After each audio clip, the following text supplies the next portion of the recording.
Hey guys, in this month's Historical Fiction 101, I'm going to be sharing with you some recommendations for video games.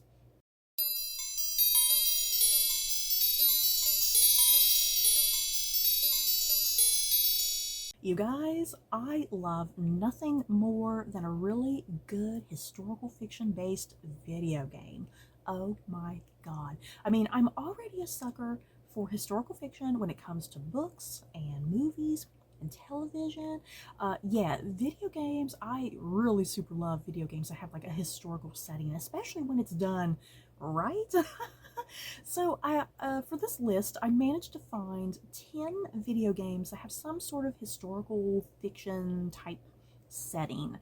Um, and I'm going to be looking over here, if you can't tell, I'm going to be looking over here at my computer at the IMDb plot summaries. So yeah, if you want to pull up IMDb to kind of have a look at these video games as well, see if they might float your boat, yeah, do so right now. So yeah, let's get going with 10 video game recommendations that have something to do with like a historical fiction setting. First up, we have Hellblade: Senua's Sacrifice, and this is actually a relatively new video game that just kind of came to me recently that I just learned about. The plot of this: set in the age of Vikings, a broken Celtic warrior named Senua embarks on a haunting vision quest into Viking hell to fight for the soul of her dead lover. Ooh, and yeah, guys, she is literally carrying the head of her dead lover in a bag throughout this game. Yeah, guys. This is a very atmospheric game, you guys. It's very dark and raw and gritty. It deals very heavily with mental health and mental illness. The main character of Senua, she kind of has hallucinations. She hears voices. Yeah, it's treating mental illness in a really raw, real manner that kind of when I was looking through reviews of this game, you know, people who do suffer from mental illness themselves, you know, like really being able to relate to this game and understand Senua's journey and whatnot. But yeah, just a really dark, gritty, atmospheric video game. Yeah, it's set during the Viking period, and yeah, it's a mood, you guys. It's a mood. Next up, God of War. This is a pretty popular one, and I guess you can classify this as like a historical fiction type of video game. The IMDb plot summary: after wiping out the gods of Mount Olympus, Kratos moves on to the frigid lands of Scandinavia, where he and his son must embark on an odyssey across a dangerous world of gods and monsters. So yeah, this is dealing very heavily with like Norse mythology. You get to see classic Norse gods and monsters and whatnot. And yeah, from what I remember of this game, I do believe it is taking place like in Norway itself, and I think it does kind of go into some of those fantasy realms, you know, like within Norse mythology and whatnot. But yeah, this is such a good game as well, you guys. Yeah, the whole core of this video game is the father-son relationship and dynamic.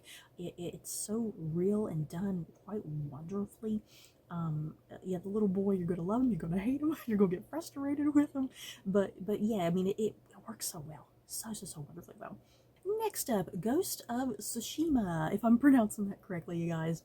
Set in 1274 on the Tsushima Island, the last samurai, Jin Sakai, must master a new fighting style, the Way of the Ghost, to defeat the Mongol forces and fight for the freedom and independence of Japan. Ooh, this is another beautiful, gorgeous video game. You guys, you really feel like you're in what would that be, 13th century, correct? Yeah, you really feel like you're in 13th century Japan. I mean, that's a big part of this game that I appreciated.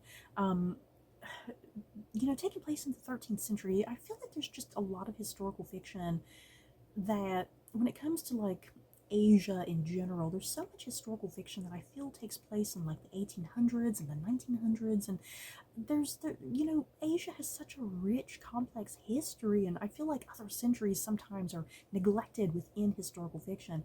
So yeah, I mean, that's a big part of what I love about this video game, is the fact that it does take place in the 13th century, and you get to kind of see this whole different kind of aspect of Japan and the way of life and culture, what it would have looked like possibly back then. Yeah, an absolutely gorgeous video game. Next up, of course, Assassin's Creed had to be on this list, and I'm just putting Assassin's Creed just in general. I wasn't quite sure which one to like specifically pick. I definitely do have my favorites within the Assassin's Creed genre. I really love the games that take place during the French Revolution and the Victorian England one, and the one that's like in Viking England, the Egyptian one, the Greece one. I feel like I'm listing just about all of them at this point. But yeah, a lot of these later ones, because I kind of got into Assassin's Creed fairly late, so it's kind of a lot of the later games that I in particular really like.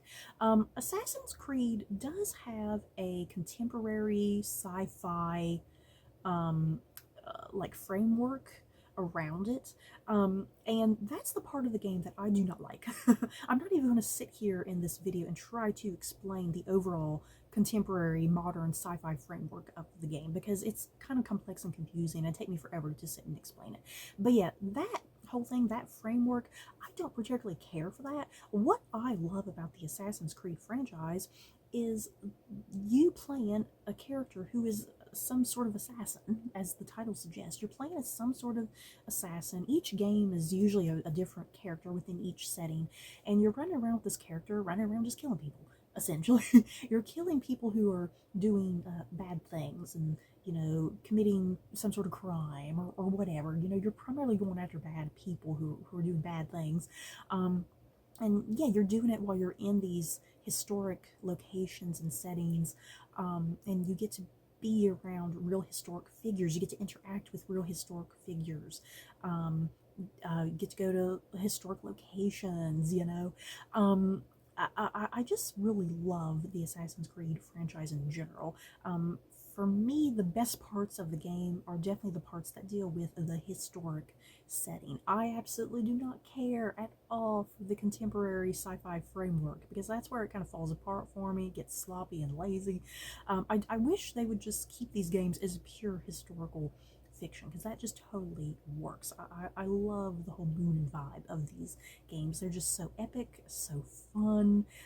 It's like you're like just part of real world events to some degree while you're playing along. It's super fun. Next up, Plague Tale: Innocence. Plague Tale actually has two video games at this point. We have Innocence, and then the second one that was released fairly not too long ago, Requiem. If I had to put this list of video games in order, Plague Tale would most likely be number one.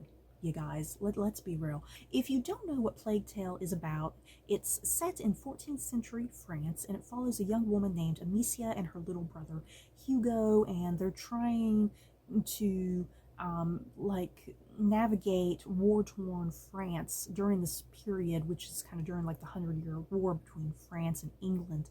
And not only is there kind of the English and the French all around them, but there's also the Black Death, plague during this time period. So they're also dealing with a plague of rats. Yeah, guys, dear freaking God, I freaking love this game. You guys, I love just the mechanics of it in general. I love the absolute grittiness of this game. You really truly feel like you're in war-torn France during the 100-Year War. Yeah, you have soldiers kind of off fighting, and they'll just kind of run across bodies, like on war-torn land, just bodies lying around, dead horses lying around. And yeah, on top of that, like I said, it's the Black Death, it's the plague going on during this time period, on top of everything. And the biggest threat of this game are just mountains upon mountains upon mountains of these rats, that if you step into like the pile of rats, they're going to get all over you and eat you and kill you, and it's like game over. And this game is just so thrilling and exciting. And yeah, your main character of Amicia, just such an incredibly nuanced video game character, I think, and everything she's doing in this game is for her family, for her brother, her little brother Hugo more specifically. This is an emotional roller coaster of a video game. Dear God. Yeah, guys. This ain't just a game where you're walking around killing things, you know? It's very heavy in plot and story. There's a reason why Amicia and Hugo are out kind of doing the things that they're doing, why they have to travel through war-torn France, why they have to travel through these plagues of rats and whatnot. You know, there's purpose and reason behind everything going on in this video game, and I freaking loved it. Like I said, if this list was like in numerical order of like worst to best, Plague Tale easily my #1 favorite historical fiction video game for sure. Next up, The Council. This is a rather obscure video game that I have a feeling no one has played except for just a small handful of people, let's be real. If you have absolutely no idea what The Council is about, the game begins in 1793 with you, the player, taking on the role of secret society member Louis de Richet after his invitation to a private island off the shores of England by the enigmatic Lord Mortimer. This game is insane. It's absolutely bonkers. Yeah, like the summary says, you're playing as this character Louis. He gets invited to this island, this mystery event being hosted by this mysterious Lord Mortimer. It's all very mysterious, as I keep repeating. And yeah, it's like a secret society. And yeah, he's trying to figure out what's up with the secret society. What are they trying to do? And yeah, a lot of it has like real historic kind of background to it and whatnot. And yeah, some of the characters, because Louis gets to interact with real historical figures, so some of those characters, you get to interact with like George Washington, Napoleon Bonaparte.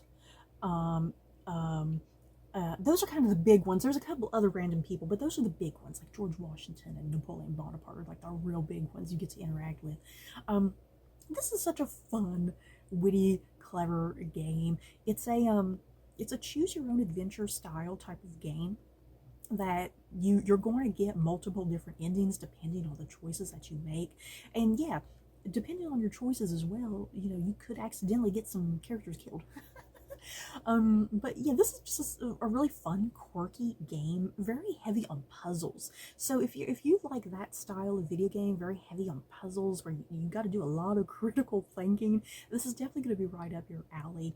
And yeah, the graphics of this game, I wouldn't say the graphics of this game are particularly very well done. They're kind of a little shoddy in places, but still, it's kind of the storytelling, the puzzles, kind of just all the surrounding stuff that's far more interesting and entertaining.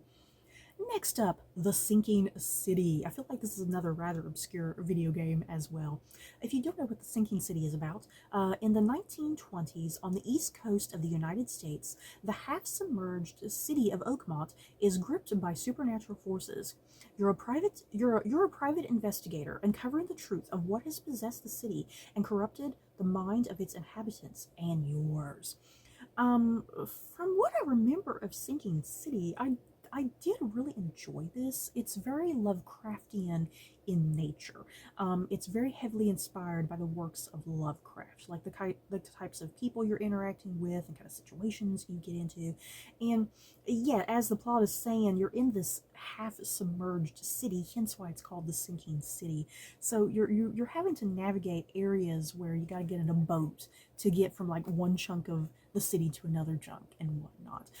This was definitely a really fun, interesting time. I honestly don't remember too terribly much about it, but I do remember liking it for the most part, and I kind of liked the Lovecraftian nature of it. I really liked the kind of the mystery aspects of it as well. It had like a really good mystery, kind of thriller sort of thing to it. So yeah, if you love all things Lovecraftian, this will probably be your cup of tea. Woohoo! Next up, you guys, this is another goodie, Vampire. And yeah, I think another game that's a little obscure too. If you don't know what Vampire is about, you follow Jonathan Reed, a doctor who has turned into a vampire. He must come to terms with his undead condition and deal with being torn between the Hippocratic Oath and his newfound bloodthirsty nature. So yeah, you literally open this game playing as Jonathan Reed, and he has just been turned literally at the start of the game into a vampire, and he's really struggling with it. And he's a doctor, and he wants to help people. It's taking place in Victorian London, and there's a lot of poverty and disease and just poor conditions. And yeah, as a doctor, he wants to help a lot of these people and give them medicine and comfort. And but yeah, there's that other side of him. He's a newly turned vampire, and he's struggling with the bloodthirsty side of himself. And what this game does, there's kind of this up and down sort of thing with the game. You have to decide if you want to kill people.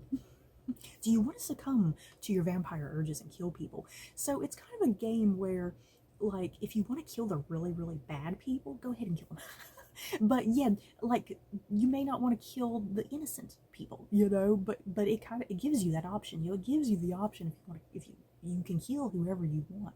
But yeah, there's like a whole meter system with the character, like if you kill too much, if you kill too little, but yeah, Vampire is such a fun time, and it's very atmospheric because Jonathan Reed being a vampire, obviously, the whole game takes place in the dark. So you never get any sort of relief with any sort of sunlight or anything. But yeah, just it's so cool being in like Victorian London, the whole vampire angle. Yeah, Jonathan Reed is a really complex character. He has complex relationships with people, within, yeah, also just complexities within himself as he's struggling with his doctor's oath versus his vampire nature. So yeah, if you love the vampire genre, you're probably really gonna have a fun time with vampire. Next up, I included Hogwarts Legacy, you guys, because it technically is historical fiction within the Harry Potter universe. If you don't know what Hogwarts Legacy is about, it takes place, as I said, in the Harry Potter universe, but set during the late 1800s, you guys. And you are enrolled as a student at Hogwarts, and you discover that you possess the unusual ability to perceive and master ancient magic. And you're also becoming the key to an old secret that threatens to tear the wizarding world apart. Dear God, how intense is that? I had a great blast of a time with Hogwarts Legacy. You guys, it's just so cute and fun and whimsical. It's just so fun being part of the Harry Potter universe. And I tell you what, my favorite parts of this game sometimes weren't even the actual gameplay, where you're running around within the castle or on the outskirts of the castle. There's a part of the game where you get to interact with like the fantastic beasts, and you get to put them like in this holding cell where you can care for them, you can pet them and groom them, breed them, feed them, house them. That is the most magical part of this game, is the Fantastic Beasts. Me and my sister, when we were playing this game, we spent forever just with the Fantastic Beasts. But yeah, Hogwarts Legacy is seriously so fun. If you love the world of Harry Potter, and you've always kind of wanted to see more lore within that, especially, pre Harry Potter. Like I said, this is taking place in the late 1800s. So it really gives you a whole different look at the wizarding world during this time period, a whole different mood and vibe to it. I freaking loved it. And the last recommendation that I have here is Call of Cthulhu. And this is also a rather Lovecraftian sort of game as well. And this, you are playing as a private detective, Edward Pierce, who is on a mission to find the truth behind the death of an acclaimed artist and her family on a dark water island in Boston. So yeah, Call of Cthulhu, as I said, very Lovecraftian in nature. It's actually fairly similar to The Sinking City in some ways, but I do think The Sinking City is the far superior game. Call of Cthulhu is one of those games I don't really remember too terribly much about. If I was making a list from best to worst or whatever, I think Call of Cthulhu would be at the very, very bottom of my list, unfortunately. There's just certain aspects of the gameplay that I wasn't digging. There's like whole sections of the game where you put on like a scuba diving outfit and you go underwater, and there's like all sorts of weird stuff underwater, and I just kind of didn't really dig the underwater aspects of the game. There's things about this game that are they're just a little too dark, and I feel like the textures of the game aren't very good at times. It feels like kind of a little bit of a cheap video game to me, in my opinion. But yeah, I still decided to put it on this list because I needed something for historical fiction to put on this list, and I couldn't really think of any others. But yeah, once again, if you love all things Lovecraftian, Call of Cthulhu may be more up your alley as far as video games. So you guys, that is it for my top 10 recommendations for video games that have some sort of historical fiction, backdrop, setting, what have you. And yeah, I wanted to do this entire list. I wanted this to all be a list of games that I have actually consumed in some fashion, whether my sister has played them or I've watched other people play them at least. Because I know there's probably other historical fiction video games out there, but a lot of those I have not experienced myself. And yeah, I wanted this to be specific, like to what I have personally played. That way I at least know what I'm talking about. But yeah, you guys in the comments below, are there any other historic based video games out there that I should check out that you think I might enjoy? Just let me know down below. So that is it for this video. Don't forget to like, comment, and subscribe. If you like this video, you may like these other videos. Bye guys.